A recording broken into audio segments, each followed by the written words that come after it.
Vamos então agora ao caso de número 4. Um corpo executando um movimento circular uniforme no plano vertical preso a um fio. Vamos ler atentamente. A figura representa um ponto material preso a um fio em movimento circular uniforme no plano vertical. Determine, através da figura, a tração no fio no ponto mais baixo e no ponto mais alto da trajetória, sabendo-se que V é igual a 5 metros por segundo, G é igual a 10 metros por segundo ao quadrado, M é igual a 2 kg e R é igual a 1 metro. Vamos então aqui no quadro resolver essa questão detalhadamente e aí você vai entender comigo como é que funciona a resolução neste caso. Bom, pensa aqui comigo. Imagina que você tem um barbante, você pendura alguma coisa nesse barbante e você começa então a girar. Este corpo vai executar um movimento circular. Se o movimento for circular e uniforme, quer dizer que em todos os pontos da trajetória a velocidade vai ter o mesmo módulo, vai ter o mesmo valor. No entanto, a cada ponto da trajetória, a velocidade vai ter uma direção diferente. Então, a velocidade aqui está apontando para lá. Neste ponto aqui, a velocidade vai estar apontando para cima. Neste ponto aqui, a velocidade vai estar apontando para cá. A cada ponto, a velocidade está mudando sua direção. Mesmo não mudando o valor, muda a direção. Como a velocidade é uma grandeza vetorial, sendo uma grandeza vetorial, se muda ou o módulo, ou a direção, ou o sentido, isso significa que deve ter uma aceleração.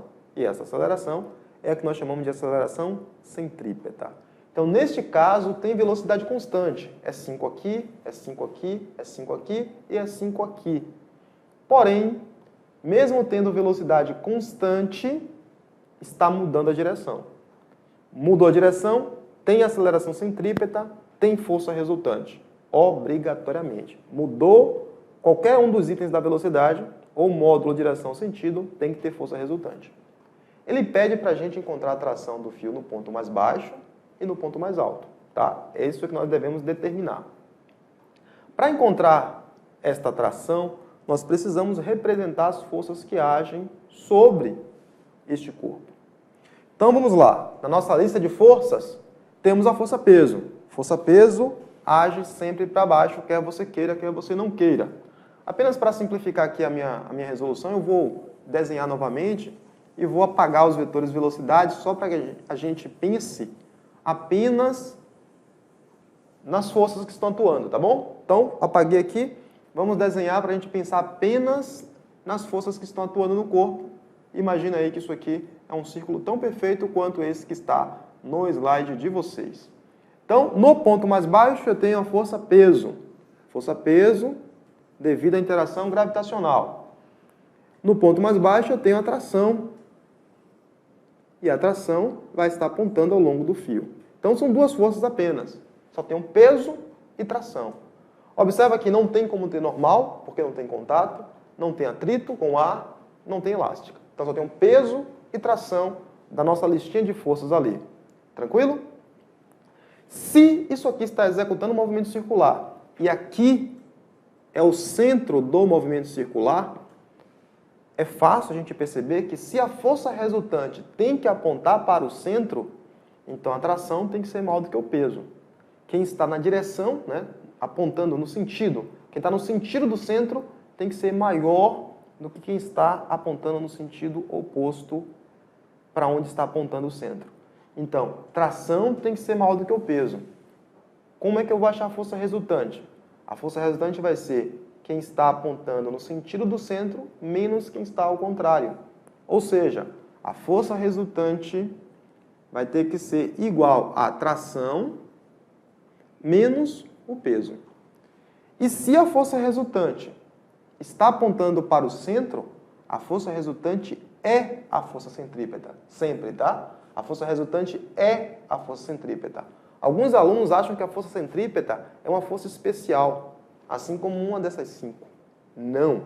A força resultante, a força centrípeta, desculpe, a força centrípeta é a força resultante que age sobre o corpo. Então, nesse caso, a força resultante é tração menos peso. Se é tração menos peso tem que ser igual à força centrípeta. Então, vou escrever assim, ó, tração menos peso é igual a força centrípeta. Força centrípeta é massa vezes velocidade ao quadrado dividido pelo raio. Então, lembre-se que eu posso escrever a força centrípeta de duas maneiras. Essa é uma delas. Massa, velocidade ao quadrado dividido pelo raio. No problema, quer saber da gente quem é a tração. Então, a tração vai ser igual a mv ao quadrado sobre o raio, né?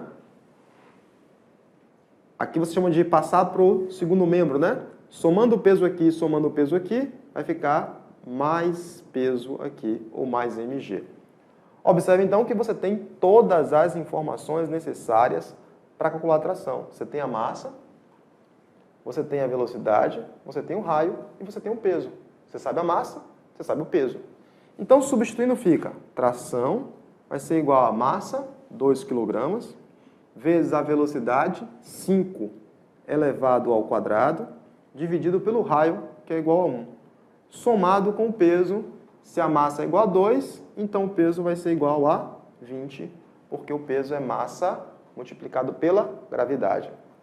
Então fica 5 elevado ao quadrado vai dar 25, 25 vezes 2 dá 50, 50 mais 20 vai dar igual a 70, logo a tração tem que ser igual a 70 newtons. 70 newtons é a tração no ponto mais baixo. Temos que saber também quem é a tração no ponto mais alto. E aí eu vou fazer aqui, lado a lado, para a gente comparar os valores, tá? E vamos então representar quais seriam as forças que estão agindo nessa partícula quando ela chega aqui. Então a partícula chegou aqui no ponto mais alto, e eu pergunto, e agora? Como é que fica o peso e tração? Bom, não existe outra opção para o peso que não seja agir para baixo, tá? Qualquer ponto da trajetória, o peso sempre vai estar agindo na direção do centro da Terra. E como é que fica a tração? Bom, a tração ela sempre age ao longo do fio. Então, se o fio está agindo assim, preso aqui, né? Aqui no centro, então a tração tem que agir ao longo do fio também para baixo. Apenas em termos de representação, tá? Eu poderia desenhar em cima, que seria o rigor, muitas vezes desenho do lado, só para não atrapalhar. Então, aqui teria sobre a força-peso, eu teria também a força de tração. Pode ser maior, pode ser menor do que o peso, depende do caso. Então, aqui eu desenho a força de tração para baixo e o peso para baixo. As duas forças estão agindo para baixo, tanto a tração quanto o peso. Então, como é que eu vou achar a força resultante nesse caso?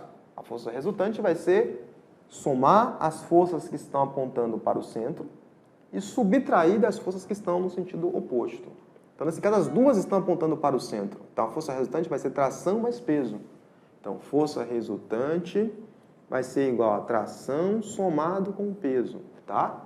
Aqui eu fiz tração menos o peso. Aqui eu faço tração mais peso. Então, força resultante é igual a tração mais peso, então, tração somado com o peso vai ter que ser igual a mv ao quadrado dividido pelo raio. Ele quer saber quem? Quer saber quem é a tração. Então, a tração somado com 20 vai ter que ser igual a massa, que é igual a 2, vezes a velocidade elevada ao quadrado, vezes 5 elevado ao quadrado, dividido pelo raio, que dá igual a 1. Logo, a tração vai ser igual a 5 ao quadrado dá 25, vezes 2 vai dar 50, menos 20, tá? Menos 20. Então, a tração vai ser igual a 30 newtons.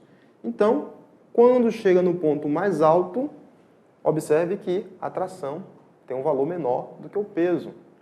E observe que isso é intuitivo, tá? Quando você está pegando um corpo, coloca ele num barbante e você começa a girar, no ponto mais baixo, o ponto de subida, a tração no fio tem maior intensidade. À medida que vai subindo e chega no ponto mais alto, o peso já está agindo para baixo. Então, a tendência é que isso aqui comece a despencar. Então, o fio tende a ficar menos tensionado. Então, acaba sendo intuitivo você pensar nisso. E se não houver velocidade suficiente, é possível que esse barbante nem complete a trajetória. O fio perde a tensão e ele despenca, tá? Ele cai. Então, no problema ele pede, determine a tração do fio no ponto mais baixo, 70 newtons. Determine no ponto mais alto, 30 newtons. Com isso, nós chegamos ao final da resolução desta questão. Espero que tenha ficado claro. Se não ficou claro, dá uma pausa, pensa um pouquinho, tá? Porque esse tipo de raciocínio vai ser útil em outras questões. Ficamos por aqui e até daqui a pouco com a próxima questão.